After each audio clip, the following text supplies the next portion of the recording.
Hola a todos, me encuentro hoy en las instalaciones del WHU, Bohensky Historický Ústav, el Instituto de Historia Militar de Praga, en la República Checa. En esta ocasión, tenemos el privilegio de sumergirnos en la historia de la ingeniería armamentística checoslovaca de entreguerras, examinando de cerca algunos prototipos de pistolas que nunca llegaron a la producción masiva. Específicamente, hoy vamos a analizar una pieza que posee una narrativa fascinante, aunque algo intrincada y, en cierto modo, melancólica. Se trata de una pistola diseñada por el ingeniero Alois Tomica entre los años 1922 y 1923. Para aquellos que están familiarizados con la historia de las armas cortas europeas, el nombre de Tomica suele evocar inmediatamente a las famosas pistolas Little Tom. Estas fueron armas pioneras, conocidas por ser de las primeras en implementar un sistema de doble acción efectivo, y cuyo nombre es esencialmente una traducción al inglés del apellido del diseñador. Las Little Tom se fabricaron tanto en Viena como en Praga, pero esa es una historia que daría para varios videos por sí sola debido a su complejidad empresarial. Para entender por qué existe este prototipo, debemos retroceder a 1920, un año crucial para la joven nación de Checoslovaquia. En ese momento, el ejército checo llevó a cabo una serie de pruebas exhaustivas y juicios militares con el fin de adoptar una nueva pistola reglamentaria que estandarizara su armamento. En este concurso participaron varios ingenieros de renombre, y entre ellos se encontraba, por supuesto, Alois Tomica. Tomica presentó un diseño en nombre de la empresa para la que trabajaba en aquel entonces, pero, lamentablemente para él, no resultó ganador. El vencedor de aquellas pruebas fue un ingeniero alemán llamado Josef Nickel. El diseño de Nickel fue el que finalmente se adoptó y evolucionó en las conocidas VZ-22 y posteriormente en la VZ-24, cuya versión simplificada terminaría siendo la VZ-27. Estas armas se convirtieron en el estándar de las Fuerzas Armadas checas durante las décadas de 1920 y gran parte de los años 30. Sin embargo, Tomica no era un hombre que aceptara la derrota fácilmente. Tras el fracaso de su propuesta en el concurso oficial, regresó a su mesa de dibujo. En ese periodo trabajaba para la fábrica de armas del sur de Bohemia, GOSK Zbrojovka, y continuó perfeccionando su concepto original. Es importante aclarar que la pistola que tenemos hoy sobre la mesa no es exactamente el modelo que presentó en 1920, sino una evolución intermedia desarrollada hasta 1924. Tomica estaba convencido de que su diseño era superior, en todos los aspectos técnicos, a la pistola Nickel adoptada por el ejército. Su obsesión llegó a tal punto que pasó los 4 años siguientes a las pruebas hostigando a prácticamente cualquier figura política que pudiera encontrar en el Parlamento checo. Su objetivo era ambicioso y, para muchos, molesto. Pretendía anular la decisión del estamento militar y forzar la adopción de su propia pistola en lugar de la de Nickel. Para comprender qué defendía con tanto ahínco, debemos observar el arma de cerca. Análisis externo, un prototipo en metal vivo. Lo primero que salta a la vista al observar esta pistola es su acabado. O, mejor dicho, su falta de él. El arma se encuentra en lo que llamamos indewite, en metal vivo. Es un prototipo que nunca recibió un pavonado o tratamiento superficial definitivo. Si observamos el armazón, podemos ver claramente grabado el número de serie, el número 20. Entender la estructura empresarial de las compañías de armas checas en los años 20 y 30 es un verdadero rompecabezas. Casi todas las fábricas parecían compartir nombres similares, lo que induce a la confusión. En este caso, la inscripción reza, SK Zbrojovka, fabricante checoslovaco de armas pequeñas, una empresa privada de Praga. No obstante, aunque la sede administrativa estaba en la capital, este ejemplar fue fabricado realmente en Strakonice. Lo que hace que esta pistola sea especial no es solo su procedencia, sino la enorme cantidad de características tecnológicas y mecánicas que Tomica intentó integrar en un solo paquete. En primer lugar, estamos ante una pistola de doble acción /diagonal acción simple, DA/diagonal SA. Debo mencionar que este ejemplar específico que custodia el museo tiene algunas piezas internas dañadas, por lo que el mecanismo de doble acción ya no funciona correctamente, pero en su estado original, esta era una de sus grandes bazas tecnológicas. En cuanto a la seguridad, presenta una palanca de seguro manual en el lateral. Si montamos el martillo, podemos activar el seguro llevándolo hacia atrás, lo que desconecta el martillo por completo del mecanismo de disparo. Es un sistema robusto diseñado para evitar descargas accidentales, algo que Tomica consideraba esencial para un arma de servicio militar. El sistema de extracción del cargador también merece un análisis detallado. El retén se encuentra en la parte posterior de la empuñadura, pero su funcionamiento es inusual, se debe presionar hacia adentro. A simple vista parece un sistema algo tosco, pero cobra sentido cuando descubrimos la función más extravagante de la pistola, el sistema de eyección automática del cargador. Tomica diseñó el arma para que, al disparar el último cartucho de la recámara, el cargador vacío saltara literalmente fuera de la empuñadura. Si observamos el elevador del cargador, veremos una pequeña pestaña metálica. Esta pestaña está diseñada para interactuar con el retén cuando el cargador se vacía, liberándolo automáticamente. Además, el arma cuenta con un seguro de cargador.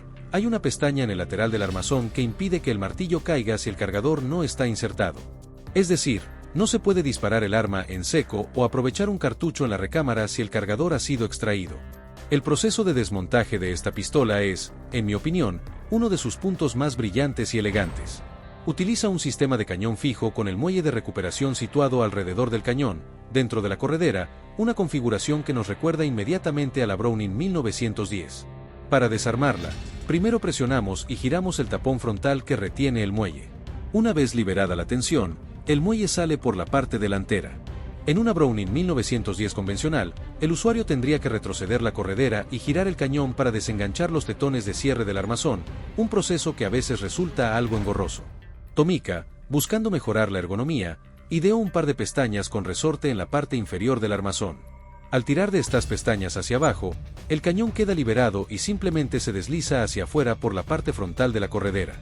Si observamos el cañón desmontado, veremos que los tetones de cierre son muy similares a los de una FN 1910, pero el mecanismo de liberación por palanca hace que el reensamblaje sea infinitamente más sencillo. No hace falta buscar la posición exacta girando el cañón, simplemente se desliza hacia atrás y, al soltar las pestañas, el sistema encaja por sí solo con un clic mecánico muy satisfactorio. Es una solución de ingeniería realmente ingeniosa. Al retirar las cachas de la empuñadura, podemos observar las tripas de este complejo diseño. Bajo el panel lateral se oculta el mecanismo del seguro de cargador. Una pieza metálica sobresale hacia el interior del pozo del cargador y, cuando insertamos una placa en el cuerpo del cargador empuja una palanca hacia arriba.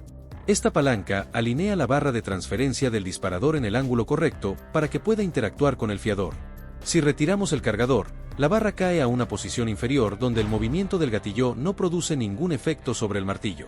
En cuanto al sistema de eyección automática, aunque en esta unidad está inoperante, podemos ver cómo debería funcionar. En la parte posterior de la empuñadura hay un muelle cautivo cuya función es ejercer presión constante sobre la base del cargador para empujarlo hacia afuera. Cuando el elevador llega al tope superior tras el último disparo, pivota el retén del cargador, liberando el pestillo y permitiendo que el muelle dispare el cargador vacío hacia el suelo. Genio incomprendido o exceso de ingeniería.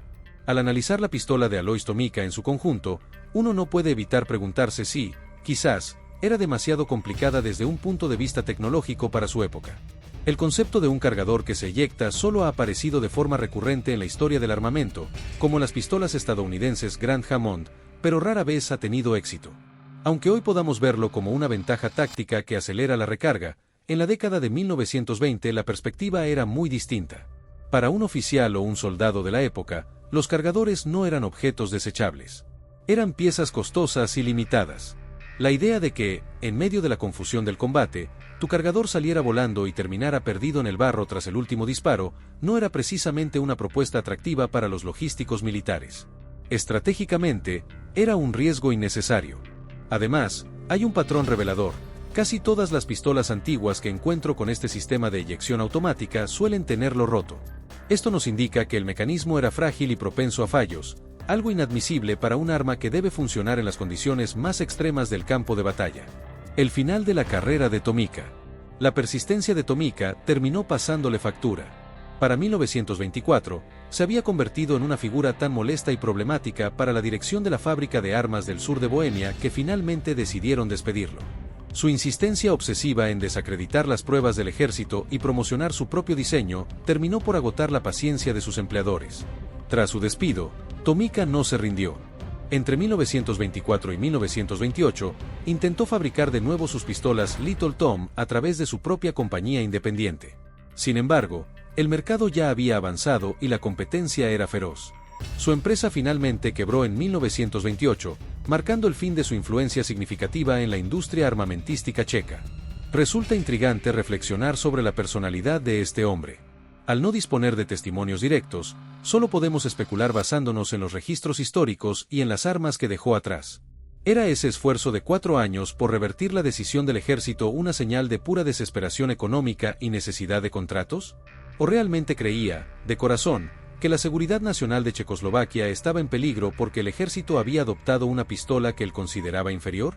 Es una pregunta que, lamentablemente, quedará sin respuesta, ya que Tomica falleció hace mucho tiempo. Lo que sí tenemos es este extraordinario objeto de estudio.